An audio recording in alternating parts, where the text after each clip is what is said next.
যতক্ষণ তুমি নারী জাতিকে সম্মান না করেছ ততক্ষণ পর্যন্ত সৃষ্টিকর্তা যেন তোমাকে কন্যা সন্তান না দেয়। এই দুটি লাইন আমি বলেছিলাম তালাকনামা পেয়ে। কে জানতো মানুষটি শুধু কন্যা সন্তান কেন, পুত্র সন্তানেরও মুখ দেখবে না। 90 দশকের কথা। আমার আপন চাচাতো ভাই পাগল হয়ে আমাকে বিয়ে করেছিল। সে পরিবারের মেজ ছেলে আর আমি পরিবারের বড় মেয়ে। আমাদের বিয়েটাও হয়েছিল ধুমধাম করে। মেয়েরা বিয়ের সময় একটু হলেও কাঁদে, কিন্তু আমি একটুও কাঁদিনি। এমনকি আমার পরিবারেরও কেউ কাঁদেনি। গ্রামে বোধ হয় আমি প্রথম মেয়ে ছিলাম যার বিয়েতে আনন্দ উল্লাস ছাড়া বেদনার একটু রং মাখেনি। আত্মীয় স্বজন, পাড়া প্রতিবেশী সবাই সেদিন ভীষণ খুশি ছিল। হই হুল্লোড় করে বিয়েটা হয়ে গেল, কিন্তু ভালোভাবে 1 মাসও গেল না সম্পর্কে ফাটল সৃষ্টি হলো। সমস্যাটা কি তা আমি আজও বুঝিনি। কথায় কথায় তাদের অপমান অপদস্থে আমি ভেঙে যেতে লাগলাম। আমার প্রাক্তন হাজব্যান্ড দেখতে স্মার্ট, সুদর্শন এবং তার উচ্চতাও বেশি।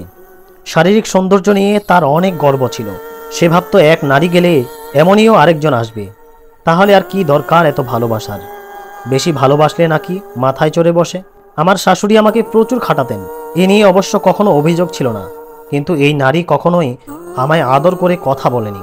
অথচ বিয়ের আগে ছিল কত যত্ন আত্মি। আমি ছিলাম আমার পরিবারের দায়িত্বশীল মেয়ে।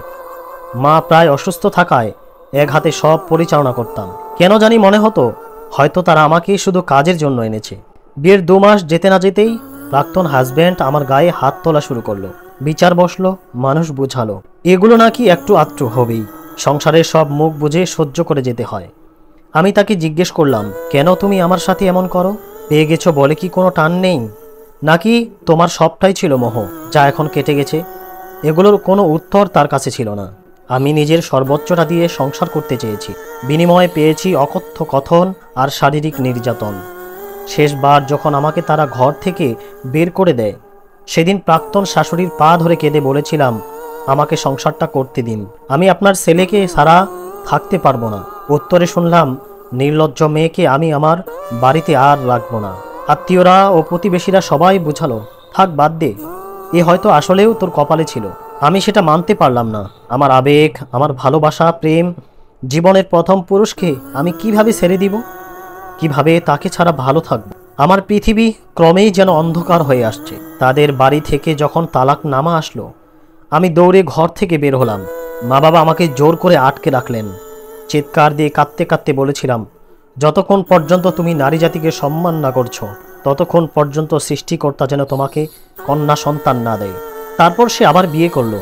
তার বিয়ের পর আমার পরিবারও আমাকে বিয়ের জন্য চাপ সৃষ্টি করে। অনেকটা বাধ্য হয়েই বিয়ে বসলাম। আমার বর্তমান স্বামী ভীষণ ভালো মানুষ। ওনার স্ত্রী 3 সন্তান রেখে মারা গেছেন। বাচ্চাগুলো পিঠাপিঠি হওয়ায় ছোট ছোট ছিল।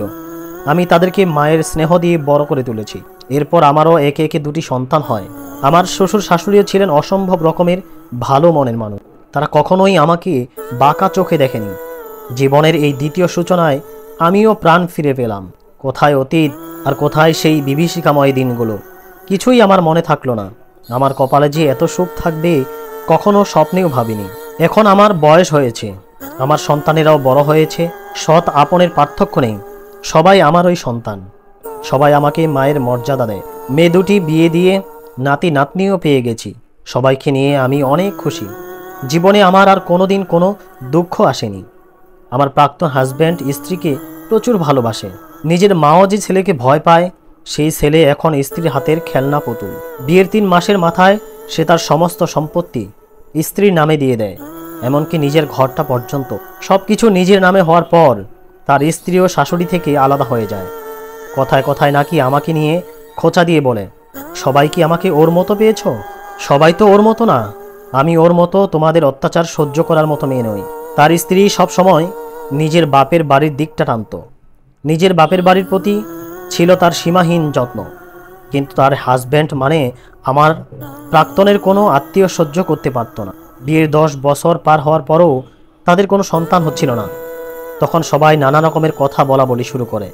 গ্রামে টিকতে না পেরে সে সোজা শ্বশুর বাড়ি গিয়ে ওঠে। যেহেতু সব কিছু আগেই দিয়ে রেখেছে, তাই এখন কোনো উপায় ছিল না। তার অবস্থা ছিল ভিখারির মতো। স্ত্রীর কড়া শাসন তার জীবন আরও অতিষ্ঠ করে তোলে।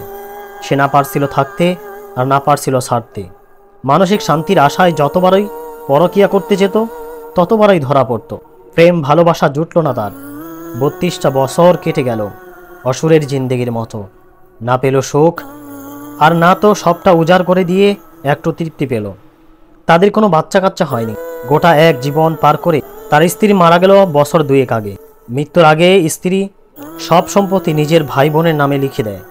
দয়া করে শুধুমাত্র তার ঘরটা ফিরিয়ে দেয়। বর্তমানে তার বয়স 60 বছর। স্ত্রীর মৃত্যুর 3 মাসের মধ্যে পুনরায় সে বিয়ে করে 18 বছর বয়সী এক গরিব ঘরের মেয়েকে। জীবনটাকে সে আবারও নতুন করে সাজানোর সর্বোচ্চ চেষ্টা করছে। এবার অন্তত সুখী হোক। আল্লাহ তাআলা পবিত্র কুরআনে বলেছেন, ইন্না মাআল উসরি ইসরান, ইন্না মাআল উসরি ইসরা। নিশ্চয়ই কষ্টের পরে সুখ আছে, নিশ্চয়ই কষ্টের পরেই সুখ আছে। এই বোনের ক্ষেত্রেও আল্লাহ তাআলা কষ্টের পরে যে এত সুখ দিবেন সেটা সে কল্পনাও করেনি। আল্লাহ তাআলা সমস্ত নির্যাতিত বোনদেরকে এভাবে সুখে শান্তিতে ভরপুর করে দিক। সকলে ভালো থাকবেন, সুস্থ থাকবেন। এই ভিডিওটা ভালো লাগলে অবশ্যই শেয়ার করবেন, কমেন্ট করে আপনার মতামত জানিয়ে দিবেন। দেখা হবে পরের কোনো ভিডিওতে। এ পর্যন্ত আমি বিদায় নিচ্ছি আনসারি। দেখা হবে ইনশাআল্লাহ। আসসালামু আলাইকুম ওয়া রাহমাতুল্লাহি ওয়া বারাকাতুহু।